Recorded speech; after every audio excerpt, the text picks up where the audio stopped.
এই পৃথিবীতে যেমন সৎ লোক রয়েছে তেমনি অসৎ লোকও রয়েছে। এই কারণেই এই পৃথিবীটা একটা ব্যালেন্সে আছে। খারাপ মানুষ যদি এই পৃথিবীতে বেশি থাকতো তাহলে এই পৃথিবীতে একদিন হতাশ হয়ে যেত। যাই হোক, এই পৃথিবীতে সৎ লোকের অভাব কিন্তু আছে।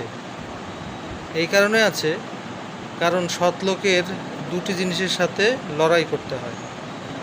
একটা হচ্ছে দারিদ্রতা, সেটা এমন একটা জিনিস না পারা যায় বলতে, না পারা যায় সইতে।